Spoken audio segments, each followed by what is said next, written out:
ایک اور مقام جو آج کے درس کا آخری مقام ہے جہاں اللہ نے ہم سب کو خطاب کیا ہے، وہ سورہ آل عمران آیت نمبر 149 اور 50 ہے۔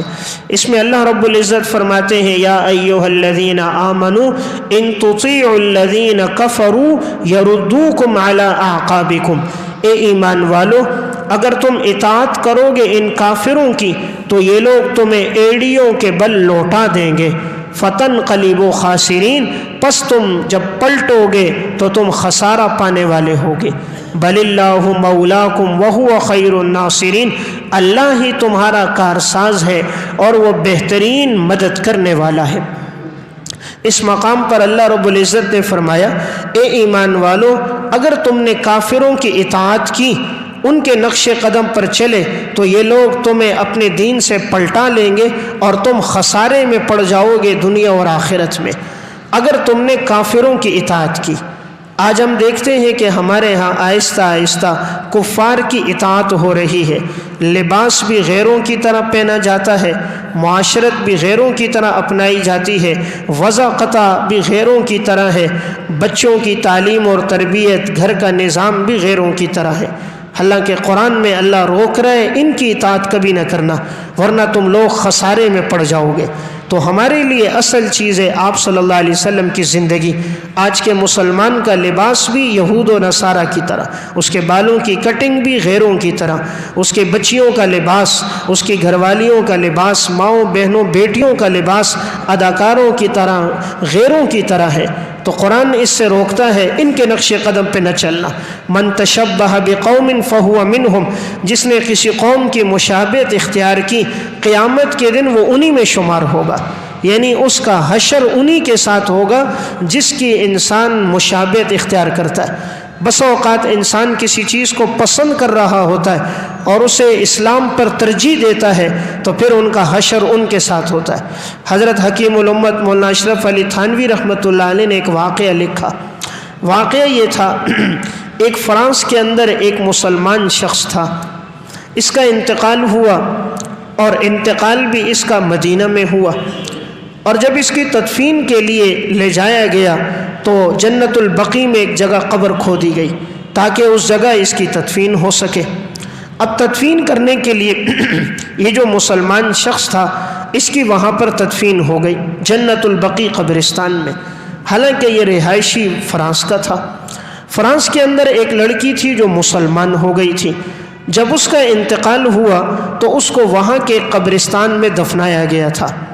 کئی عرصے کے بعد چونکہ جنت البقیع میں کچھ عرصہ گزر جائے تو دوبارہ قبر کھود دی جاتی ہے، جسم محفوظ ہو تو اسے باقی رکھا جاتا ہے، اگر ہڈیاں ہوں تو ایک کنارے پہ کر دی جاتی ہیں، جگہ کی قلت کی وجہ سے دوسرے مسلمان کی وہاں تدفین ہو جاتی ہے۔ ہر ایک شخص کی خواہش ہے کہ میری جنت البقیع میں قبر بنے۔ تو ایک دفعہ عرصے کے بعد جب اس قبر کو کھولا گیا تو کیا دیکھا کہ وہ جو مسلمان تھا اس کی وہاں لاش نہیں ہے اور وہاں پر ایک لڑکی کی لاش ہے۔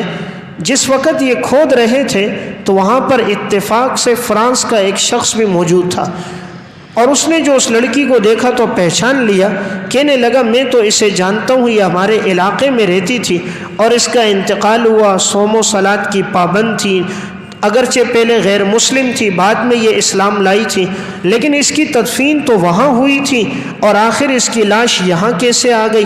تو اس کو تشویش ہوئی اس بات پر، تو اس نے معلومات لی کہ یہاں پہلے قبر کس کی بنی تھی۔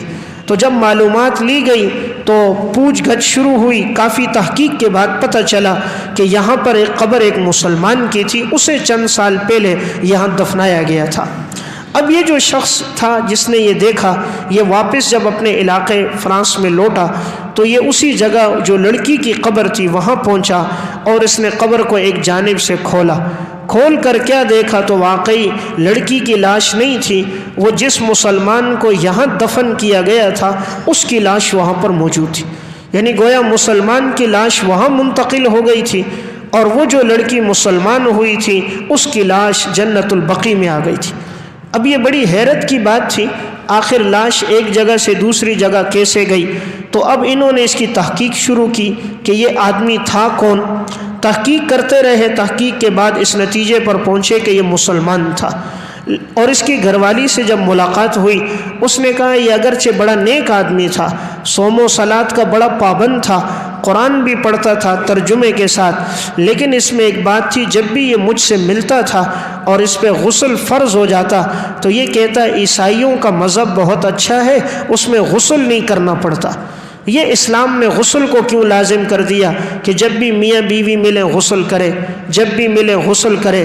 تو مجھے اسلام کی یہ بات پسند نہیں، مجھے عیسائیوں کی وہ بات پسند ہے کہ غسل نہیں ہونا چاہیے۔ تو دیکھو، غیروں کی نقالی کی، غیروں کی مشابہت کی اور اس بات کو پسند کیا تو واقعی اس کا حشر ان کے ساتھ ہوا کہ لاش یہاں دفن ہوئی تھی وہاں منتقل ہو گئی، اور وہ لڑکی جو اسلام لے کر آئی تھی اس کی خواہش تھی کہ میں مدینہ جاؤں، پیغمبر کے روضے کے پاس جاؤں، لیکن اسے اتنی مہلت نہ ملی، اس کا انتقال ہو گیا، تو اللہ نے وفات کے بعد اس کی لاش یہاں لے۔ اللہ تو ہر چیز پر قادر ہے، تو یہاں ہمیں حکم یہ دیا جا رہا ہے، اے ایمان والو، ان تطیعوا الذین کفروا، اگر تم لوگوں نے کافروں کی اطاعت کی، ان کے پیچھے تم لوگ چلے، یردوکم علی اعقابکم، یہ تمہیں ایڑیوں کے بل پلٹا دیں گے اور تم لوگ فتنقلبوا خاسرین، خسارے میں پڑ جاؤ گے۔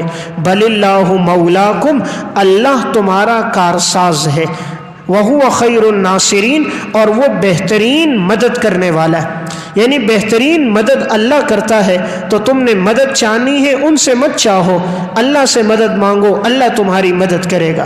سَنُلْقِي فِي قُلُوبِ الَّذِينَ كَفَرُوا الرُّعْبَ بِمَا أَشْرَكُوا، عن قریب ہم ڈال دیں گے کافروں کے دلوں میں رعب کو، بس سبب اس کے کہ انہوں نے اللہ کے ساتھ شریک ٹھہرایا، مَا لَمْ يُنَزِّلْ بِهِ سُلْطَانًا، حالانکہ ان کے پاس کوئی دلیل موجود نہیں ہے، وَمَأْوَاهُمُ النَّارُ، ان کا ٹھکانہ جہنم ہے، وَبِئْسَ مَثْوَى الظَّالِمِينَ، اور یہ ٹھکانہ ظالموں کے لیے بڑا بدترین ٹھکانہ ہے۔ یہاں اللہ نے فرمایا ہم کافروں کے دلوں میں رعب ڈال دیں گے بس سبب اس کے کہ انہوں نے شرک کیا۔ اس لیے جو آدمی مشرک ہو، کافر ہو، نافرمان ہو، گناہگار ہو، وہ بزدل ہوتا ہے، اور جو آدمی جتنا مومن ہو، اللہ سے ڈرنے والا ہو، اس کا دل اتنا طاقتور ہوتا ہے۔ گناہگار آدمی خوف میں رہتا ہے، ہر وقت ڈرتا رہتا ہے، خوف زدہ ہوتا ہے، اور جس کے دل میں تقوی ہوتا ہے وہ صرف اللہ سے ڈرتا ہے، اللہ اس کے دل کو بڑا طاقتور بنا دیتا ہے۔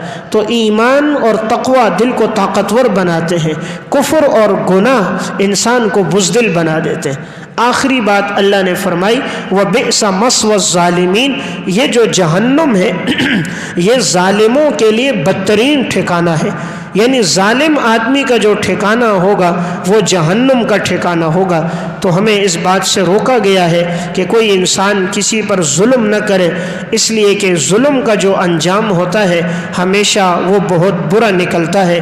جب آدمی دوسروں کے لیے غلط سوچ رہا ہوتا ہے تو اللہ تعالیٰ اس کو پھر دنیا میں سزا دے دیتا ہے۔ میں ایک واقعہ سنا کے بات ختم کرتا ہوں۔ اردو کی ایک کتاب ہے مکافات عمل، اس میں انہوں نے ایک واقعہ لکھا کہ ایک خاتون نے اپنی بیٹی کی شادی ایک لڑکے کے ساتھ کروائی۔ اب یہ جو ساس تھی اس کی خواہش ہمیشہ یہ ہوتی تھی کہ میرا داماد میری بیٹی کو الگ رکھے، اور جو داماد تھا وہ کہتا تھا میرے والدین بوڑھے ہیں، خدمت کرنے والا گھر میں کوئی اور نہیں ہے، میں ہی ان کا بیٹا ہوں، میں ان کی خدمت کروں۔ لیکن یہ ساس اپنی بیٹی کے کان بھرتی رہتی کسی طرح تم اپنے شوہر کو اس کے والدین سے الگ کرو۔ آئے دن وہ بیوی اپنے شوہر سے جب یہ بات کہتی تو آخر شوہر نے تنگ آ کر گھر کے اندر درمیان میں دیوار لگا دی۔ اب والدین کو ایک کمرے میں کر دیا، دیوار لگا دی اپنے لیے کہ یہ میری جگہ ہے، میری بیوی بچے یہاں ہوں گے۔ والدین سے کہا تم ہمارے گھر نہیں آؤ گے، والدین کا اپنے کمرے میں داخلہ منع کر دیا، حالانکہ جگہ ماں باپ کی تھی، اور یہ وہاں پر آ کر خود قابض ہوا اور اس نے آ کر ان کے لیے داخلہ منع کر دیا۔ اب وہ والدین کہتے ہیں کبھی تو یہ بیٹا آتا تھا، مہینوں میں پوچھ لیتا، لیکن کچھ وقت گزرا پھر ایسا شروع ہو گیا کہ یہ مہینوں میں بھی چکر نہیں لگاتا تھا، پھر یہ عید کے دن آتا، حالانکہ ایک دیوار کا فاصلہ تھا، عید کے دن سلام کرتا، عید گزر گئی تو یہ نہیں پوچھتا تھا کہ والدین بیمار ہیں، بوڑھے ہیں، انہیں ضرورت ہے۔ اس طرح ایک وقت گزر گیا۔ تو ایک دفعہ ایسا ہوا کہ اس کے گھر میں چوری ہو گئی، تو اب گھر والی نے کہا مجھے لگتا ہے یہ چوری تیری والدہ نے کی ہوگی، کیونکہ وہ ہمارے ساتھ بالکل شریک ہے، دیوار ایک ہے، اور تو کوئی ہمارے گھر نہیں آتا، اور ہماری راز کی باتیں اور ہمارے سامان کے بارے میں معلومات تیری والدہ کو ہے۔ تو یہ نادان بھی اپنی بیوی کی باتوں میں آیا اور اپنی ماں پر الزام لگا دیا اور اسے برا بھلا کہنے لگا۔ ماں باپ نے زبان سے تو کچھ نہیں کہا، اب اس میں پیچھے سارا کردار وہ ساس کا ہوتا تھا کہ وہ اپنی بیٹی کو کہتی، اور اس طرح یہ بیٹا اپنے ماں باپ سے جھگڑتا تھا۔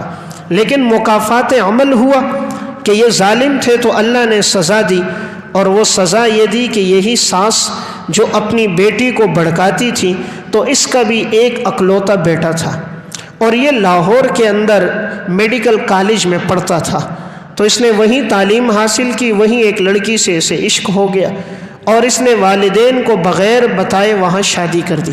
والدین کے علم میں نہیں تھا کہ اس نے شادی کی ہے، انہیں بتایا بھی نہیں، اور جب اس کی بچی پیدا ہو گئی پھر اس نے آ کر اپنی والدہ سے کہا کہ میرے ہاں بیٹی پیدا ہوئی ہے۔